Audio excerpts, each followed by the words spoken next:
आपके साथ मैं अदिति त्यागी और वक्त हो गया है अदिति की अदालत का। कर्नाटक में विधानसभा चुनाव की तारीखों का ऐलान हो चुका है और सुबह की सियासत में चुनावी सरगर्मियां तेजी पर हैं। एक तरफ बीजेपी है अपना ताज बचाने के लिए जोर लगा रही है, तो कांग्रेस सत्ता के सिंहासन पर दोबारा आने की जुगत में लगी हुई है। 2018 विधानसभा चुनाव में जेडीएस से गठबंधन करके कांग्रेस ने बीजेपी को सत्ता से दूर रखने की कोशिश की थी। 2018 में आपको बता दें बीजेपी सबसे बड़ी पार्टी बनकर उभरी थी। बीएस येदियुरप्पा मुख्यमंत्री बने, लेकिन कांग्रेस जेडीएस ने गठबंधन करके सारे समीकरणों को बिगाड़ दिया। इसके बाद देवेगौड़ा के बेटे एचडी कुमारस्वामी मुख्यमंत्री बने। हालांकि बाद में बीजेपी ने फिर से पलटवार करते हुए इस गठबंधन में सेंध लगा दी और दोनों पार्टियों के कई विधायकों ने पाला बदल लिया। बीजेपी दोबारा से सत्ता में आई। दक्षिण भारत में बीजेपी अपने इसी दुर्ग को बचाने के लिए पूरी ताकत झोंक चुकी है, लेकिन ये सब कुछ इतना आसान नहीं है।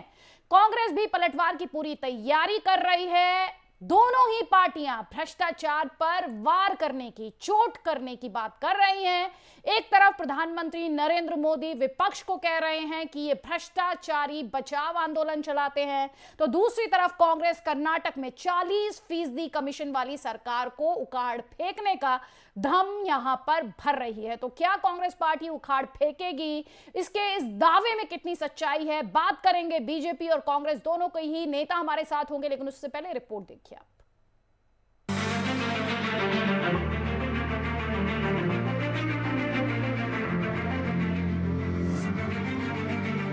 2024 के आम चुनाव से पहले सत्ता का सेमीफाइनल माने जाने वाला कर्नाटक विधानसभा चुनाव का बिगुल बज चुका है, जिसको लेकर चुनाव आयोग ने चुनाव की तारीखों का ऐलान कर दिया। इसके तहत 10 मई को ही चरण में सूबे की सभी 224 सीटों पर वोट डाले जाएंगे और 13 मई को नतीजों का ऐलान भी हो जाएगा। चुनाव आयोग ने इसके लिए तैयारियां पूरी कर ली हैं। मुख्य चुनाव आयुक्त राजीव कुमार ने बताया, कर्नाटक में 5.21 करोड़ मतदाता हैं।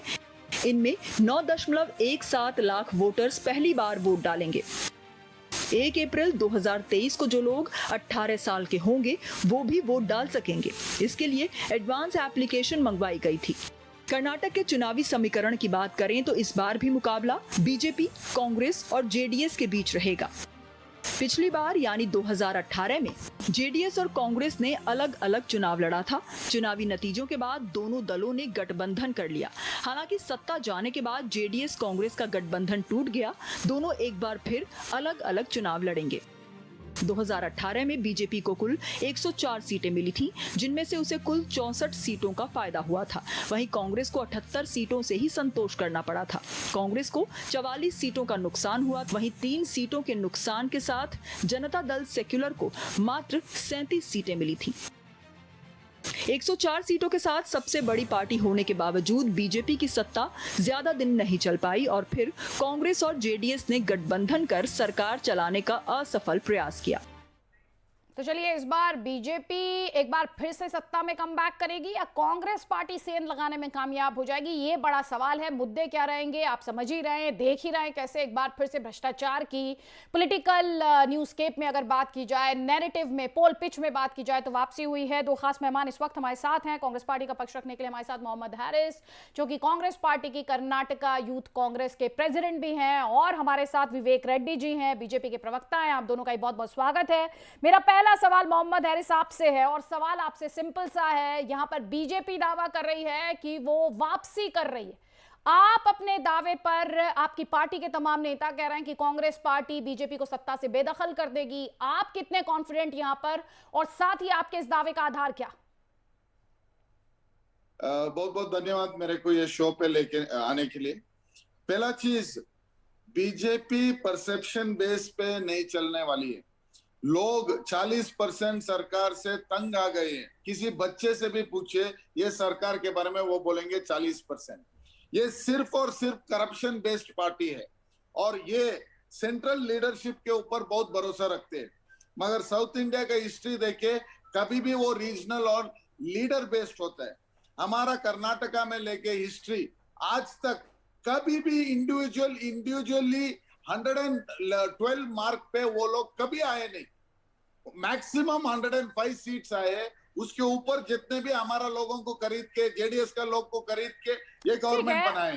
मगर ये बार अतीत की बात हो गई, लोकतंत्र लेकिन जो इंपॉर्टेंट ये बात बस आप यहाँ पर ये कर रहे हैं वो कह रहे हैं 40% की सरकार, आप भ्रष्टाचार के मुद्दे की यहाँ पर बात कर रहे हैं। मैं आपसे ये पूछ रही हूँ, यही बात तो बीजेपी आपके लिए कह रही है, यही तो प्राइम मिनिस्टर मोदी ने आपके लिए कहा, कांग्रेस पार्टी के लिए कहा कि भ्रष्टाचारी बचाओ आंदोलन चला रहा है विपक्ष, कांग्रेस पार्टी उसमें शामिल है।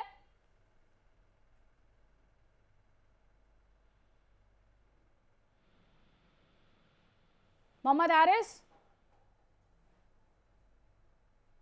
अभी जब राहुल गांधी जी ने अदानी के बारे में प्रश्न उठाया गया, उनको डिस्क्वालीफाई कर दिया असेंबली से।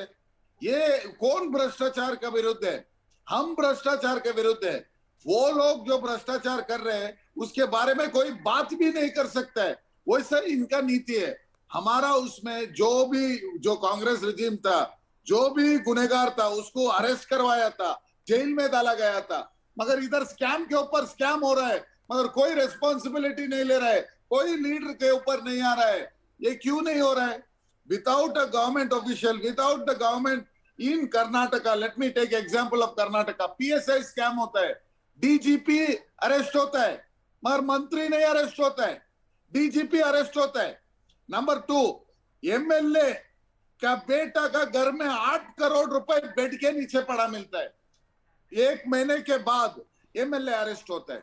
ये बीजेपी का भ्रष्टाचार का हाइट ठीक है। है, इस पर मुझे लगता है MLA विवेक का रेड्डी जी घर में आपको जवाब देना चाहिए। वो एक के बाद एक स्कैम के आरोप आप पर लगा रहे हैं, आपका जवाब, आप भी सत्ता में कमबैक की बात कर रहे हैं।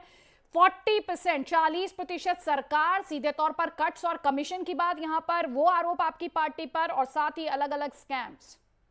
अदिति मैडम, पहले मैं बोल सकता हूँ, जो 40% का इमेज और परसेप्शन कांग्रेस का माइंड में है, वो सिर्फ कांग्रेस का माइंड में है, जनता लोग का और जनता का माइंड में नहीं है।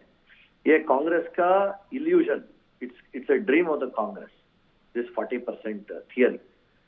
इसके लिए आप जरा कांग्रेस का लीडर्स देख लीजिए।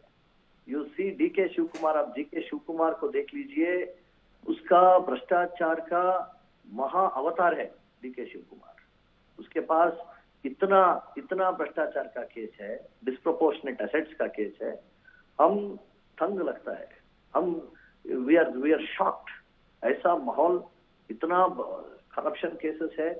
वो एक leader who is projected as chief minister होता है। इसलिए जो भ्रष्टाचार का अवतार से वो कांग्रेस का आज नेता है, कांग्रेस का फॉरमोस्ट लीडर है। इसलिए जनता उसके ऊपर कुछ नहीं भरोसा रखा है। और सिद्धरामैया जी का सरकार सभी देखा है, उसका अर्कावती स्कैम देखा है, लैंड स्कैम में 1000 एकड़ 900 to 1000 एकर्स लैंड ऐसा ही छोड़ दिया है। उसका बहुत बड़ा करप्शन है उसका सरकार में। नहीं, लेकिन विवेक जी, जो आपकी पार्टी पर करप्शन के आरोप हैं उन पर तो आप जवाब देंगे, चाहे वो एमएलए के बेटे के घर से कैश मिलने की बात हो, चाहे वो गुड़ के निर्यात में करप्शन की बात हो।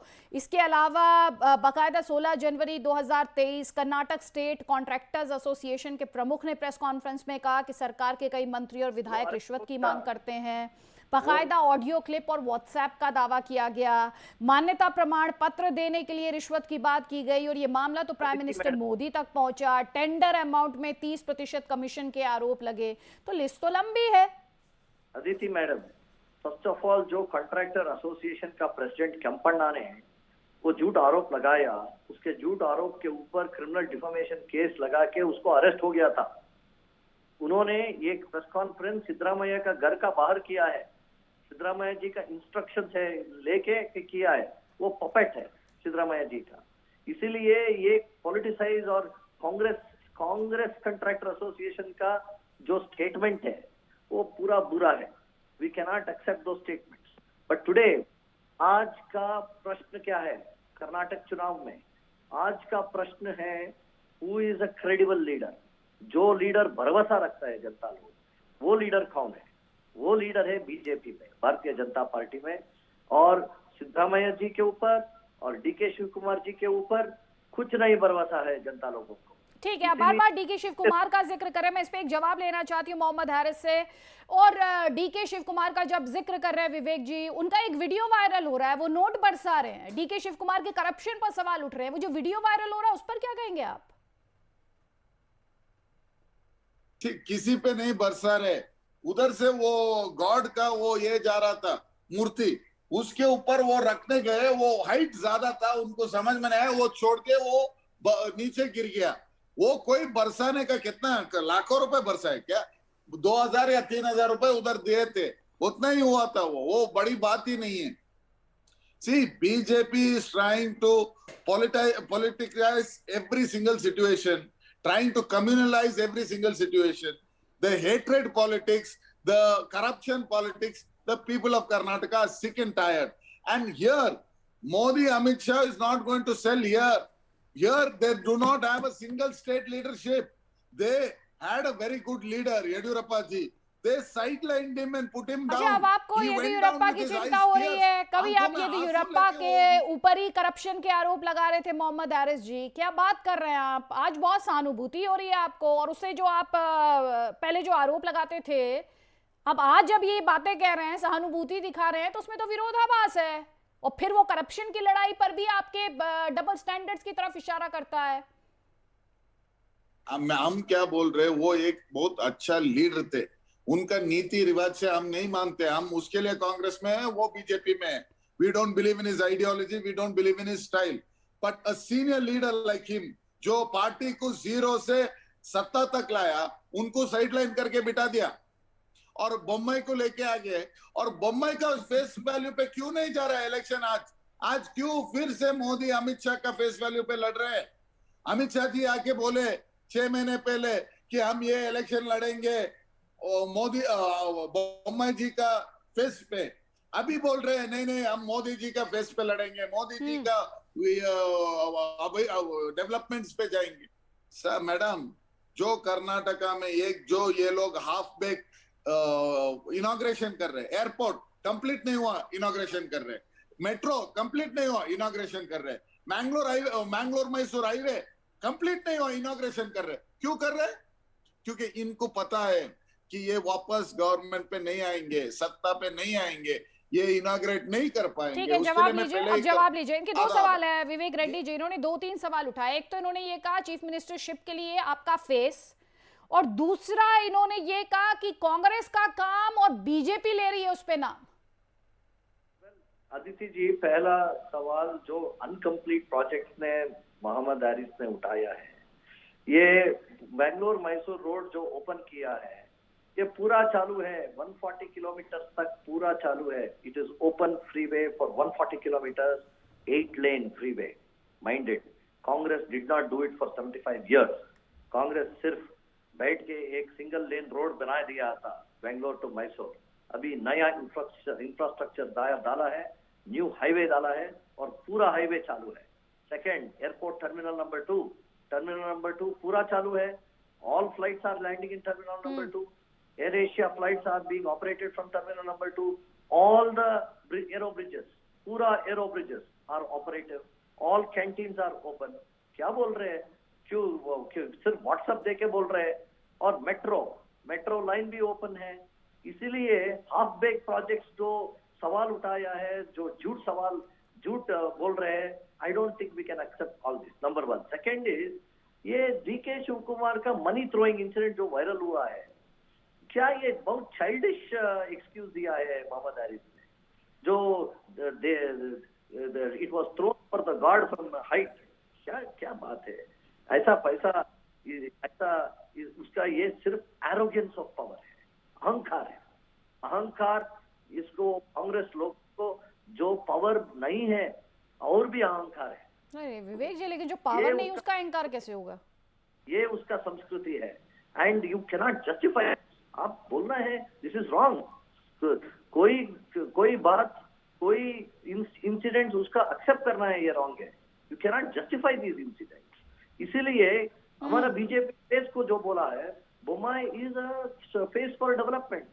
बोम्मई इतना सारे प्रोग्राम्स लाया है, इतना सारे पॉलिटिकल लैंडस्केप को चेंज किया है सर बोम्मई ने।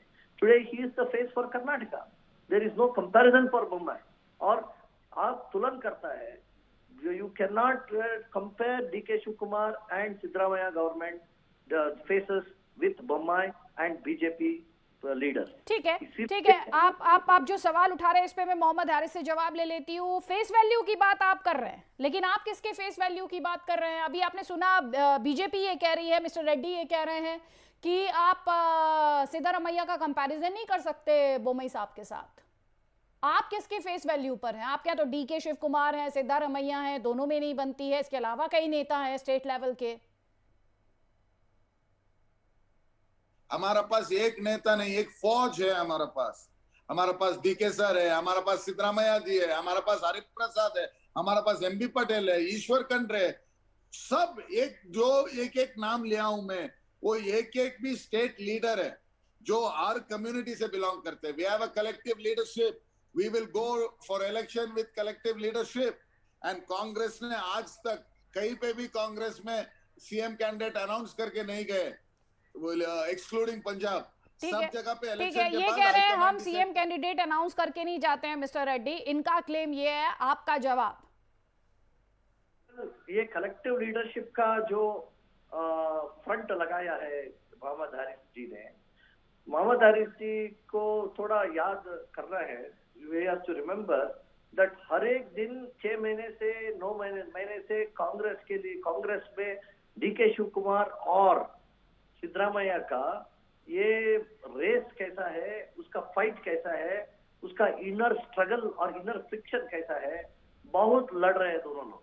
ये लोग ज्वाइन करके बीजेपी के ऊपर नहीं लड़ रहे, ये लोग आंतरिक युद्ध में है, कलह में। ठीक है, लेकिन आप अब इस वक्त राहुल गांधी से लड़ रहे हैं, और कर्नाटक में राहुल गांधी अपनी भारत जोड़ो यात्रा भी लेकर गए थे। कर्नाटक इलेक्शन, क्या कहीं ना कहीं राहुल गांधी और आपके ऊपर उनके डिस्क्वालिफिकेशन को लेकर वर्डिक्ट है? राहुल गांधी जो झूठ बोला है कर्नाटक में, वो झूठ के ऊपर एक पनिशमेंट लगा दिया है कोर्ट, क्रिमिनल डिफामेशन। वो 2 इयर्स का सेंटेंस वो करना है। एंड वो उन्होंने कंपेयर किया है, ललित मोदी झूठ है, नरेंद्र मोदी झूठ है, सभी जो मोदी है वो झूठ है। ऐसा बोलने का प्राइम मिनिस्टर के ऊपर कौन बोलेगा ऐसा? वो राहुल गांधी का मैच्योरिटी नहीं है, और जो उसका स्पीच लिखता है उसको बोलता है। इसीलिए वो राहुल गांधी का सवाल आप कर्नाटक के लेकर आ गया तो कांग्रेस और भी ठीक है, इस पे जवाब ले लीजिए। मोहम्मद हारिस ये कह रहे हैं जो स्पीच लिखता है उसमें जो बोल देता है स्पीच राइटर राहुल गांधी वो बोल देते हैं। राहुल गांधी कर्नाटक में रहे थे भारत जोड़ो यात्रा के दौरान। बीजेपी कह रही है राहुल गांधी मैच्योर है। आपको राहुल गांधी से, या ये इलेक्शन क्या राहुल गांधी के बारे में भी है? भारत जोड़ो यात्रा कर्नाटका में 22 डेज तक, 22 डेज में ये जो लोग आया था, हर दिन every single day 25,000, 50,000, 1 lakh, 2 lakh लोग आके जो राहुल गांधी जी से मिले। और राहुल गांधी का जो इफेक्ट है वो 200% ये इलेक्शन में आपको दिखेगा। हम कुछ नहीं बोलेंगे। देखिए, मैं जो रिजल्ट का दिन है 13th को, आप देख लीजिए, सिंगल मेजोरिटी आएगा कांग्रेस पार्टी का। राहुल गांधी की वजह से आएगा। नहीं, एक सेकंड, मेरा एक सवाल है। राहुल गांधी ने भी, जैसे कि रेड्डी साहब ने भी जिक्र किया था, उन्होंने स्टेटमेंट का जिक्र किया राहुल गांधी पर, जहां जिस स्टेटमेंट को लेकर क्रिमिनल डेफेमेशन का केस फाइल हुआ वो कोलार में उन्होंने दिया था। तो आप क्या कहना चाह रहे हैं? ये जो आप जिस जीत का क्लेम कर रहे हैं या दावा कर रहे हैं, वो जीत राहुल गांधी पर बेस्ड होगी, वो जीत स्टेट लीडरशिप पर है, क्या है? राहुल गांधी जी का जो सपोर्ट है, राहुल गांधी जी जो मॉरल सपोर्ट दे रहा है पार्टी को, उससे बहुत फायदा होगा कर्नाटका में। राहुल जी के साथ जो हमारा स्टेट लीडरशिप है वो भी बहुत ज्यादा काम कर रहा है। रेड्डी जी का जवाब ले लेती हूँ। ये कह रहे हैं हमें राहुल गांधी से फायदा होगा, हमें स्टेट लीडरशिप हमारी जो है वो भी बहुत मजबूत है, तो आपके लिए तो ये खतरे की घंटी है। मोहम्मद हारिस जी ने सोचा है और कांग्रेस लोगों ने सोचा है, जब राहुल गांधी आया, एक तूफान आया केरला से और महाराष्ट्र को जाएगा पूरा कर्नाटक से वॉक करके और कर्नाटक में यात्रा करके। परंतु जब राहुल गांधी ने आया, 10,000 लोगों उसको यात्रा में जोड़ा है, 20,000 लोगों जोड़ा है। वो सभी कांग्रेस का कार्यकर्ता लोग, जो पेड लोग, कांग्रेस का कार्यकर्ता मतलब कांग्रेस के कार्यकर्ता बिना जो पेड लोगों भी है। बट प्रॉब्लम ये है, इश्यू ये है, जो वो इम्पैक्ट लगाना था, उसको सोचा ये तूफान आएगा, बट ये तूफान भी नहीं, वो छोटा स्ट्रीम भी नहीं, और कुछ नहीं है उसका इम्पैक्ट। पूरा जीरो न्यूट्रल हो गया उसका भारत जोड़ो यात्रा। और राहुल गांधी आज देश में under Rahul Gandhi leadership, Congress is disappearing from the map of India. हमारा पूरा भारत का नक्शे में, भारत का मैप में कांग्रेस अभी जा रही है, बाहर जा रही है, पूरा डिसअपियर हो रहे हैं, इनविजिबल हो रहे हैं। इसीलिए उस ऐसा लीडर लेके कर्नाटक में क्या बदलाव आएगा? इनफैक्ट कर्नाटक में Rahul Gandhi is a liability. अच्छा, आप क्लेम करें कि राहुल गांधी लायबिलिटी है, लेकिन एक तरफ राहुल गांधी लायबिलिटी है, ये बीजेपी का दावा है, मोहम्मद हारिस। क्या कांग्रेस पार्टी एक बार फिर से जेडीएस के साथ अलायंस के लिए तैयार है? हमको किसी का जरूरत नहीं है, हम इंडिविजुअली कांग्रेस पार्टी एक बार आएगा, 200% आएगा। मिस्टर रेड्डी, जल्दी से क्लोजिंग कमेंट में आपका लूंगी। ये कह रहे हैं हमें किसी की जरूरत नहीं है, हम अपने बूते पर जीत सकते हैं। आई थिंक लास्ट टाइम जो कांग्रेस को आया उसका अंश है अबाउट 80 to 82, उतना आ गया तो भी मुश्किल है। It will be lesser than that. Congress Karnataka में लूजिंग ग्राउंड में। ठीक है, आप कह रहे हैं कांग्रेस लूजिंग ग्राउंड में है, और कांग्रेस कह रही है बीजेपी इलेक्शन हारने जा रही है। खैर, लोकतंत्र में जनता जनार्दन है, और ये फैसला हम जनता की अदालत में ही छोड़ देते हैं कि वो किसे चुनती है, किसके फेवर में, किसके पक्ष में फैसला सुनाती है। मिस्टर विवेक रेड्डी और मिस्टर मोहम्मद हारिस, बहुत बहुत शुक्रिया हमारे इस प्रोग्राम में, इस डिस्कशन में अपने इंसाइट्स देने के लिए। हम यहाँ पर रुक रहे हैं एक छोटे से ब्रेक के लिए।